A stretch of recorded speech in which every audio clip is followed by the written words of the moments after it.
The Human Price by Torsten Kaltenecker. In a wide trajectory around the core world Plutus, ignoring the warning calls of local defense shuttles, the Anders wheel reduced its velocity and settled into its chosen orbit. The ship was massive, a symbol of what the many business conglomerates of the core worlds could achieve if they worked together. Under its hull lived a veritable viper's nest of industrial machines and hangar bays large enough to fit small colonies. Foremost was a meeting hall for the richest, most influential people in the sector and their offspring, the Titan Lords. Thomas looked out of the glass-walled elevator as it rose along the wall of the mech bay. Here, a myriad of crews worked on their masters' walking battle fortresses. The Titans represented the pinnacle of human weapon design. His gaze landed on a group of workers locked in a brawl. Their employers stood safely atop their Titans and watched. No doubt their honor was the reason for said fight. Bile rose in his throat and he spat on the floor.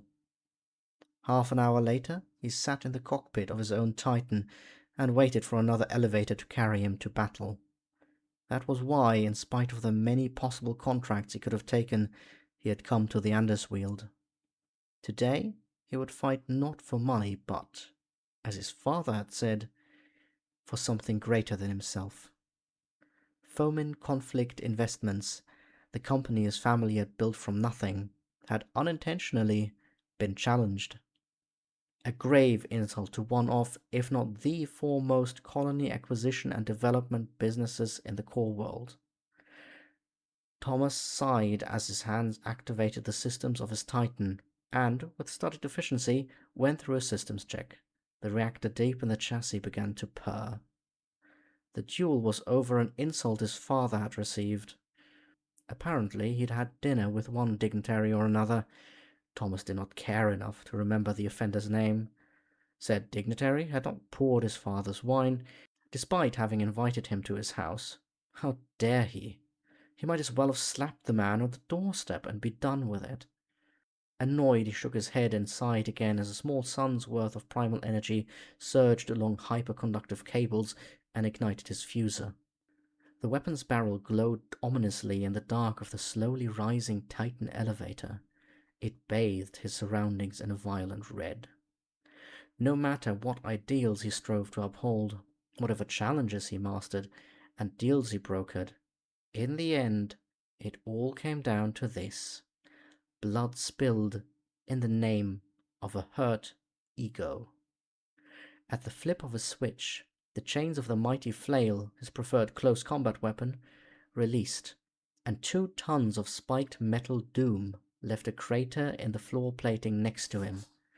The sound reverberated in his bones, and in the next moment, the doors of the giant elevator opened and his Quester-type Titan charged forward. The battlefield was a makeshift arena on the surface of the Andersweald, little more than an empty warehouse crudely welded to the ship and clad in gold and additional armor, a gaudy hellhole ready for his opponent and himself to die in. His opponent had opted for a safer loadout. Over a mile of open field, Thomas charged directly at his foe, refusing to grant him any space to maneuver. A barrage of rotary cannon rounds impacted and overwhelmed his energy field and ripped the angled plate of his physical shield to shreds. Missiles hit home first, but managed little but scorch away their painted-on heraldry, reducing the colorful machines to a nameless gray. With the wall of the arena at his back, his opponent had no choice but to hunker down. From that position, he unleashed hell upon Thomas. Warning signals sang of the myriad projectiles that impacted his chassis, ending in a crescendo of his internal heat sensor screaming as the fire of an enemy's heavy flamer pressed through the holes in his shield. The torso of his Titan rotated, and the flail, previously shielded by his entire body's mass, followed. 2 pristine metal spheres impacted with enough force to throw his opponent a step back. The Quester's arm rotated and fell. Another hit dented his enemy's cockpit armor. Every impact reduced the enemy Titan to a plaything of the simplest of physical truths. You move with the blow, or you get moved. Finally, Thomas used the spiked pommel of his weapon to bend the heavy arm of the cockpit aside. Surgeon-like he worked, ignoring the yells of the dual commission, ignoring his father's call that he had already won, until there, in a cocoon of plating, impact-absorbent pseudo-liquids and cables, he could see the enemy pilot. People like this man, Thomas' father, and even himself, they felt so safe in their war machines. War was a game at best, business at worst.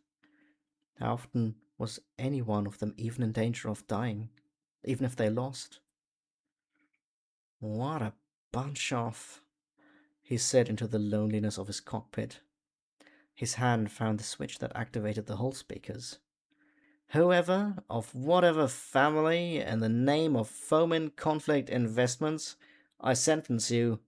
Your crimes, or those of whoever you stand for, are a breach of etiquette and wasting my time. The pilot's eyes grew wide, and Thomas could see his face grow red with anger. Anger, not fear. Seemingly offended that Thomas dared to judge him.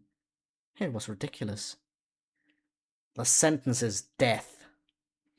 Thomas's questor took a screeching step backwards as the abused servo strained one last time.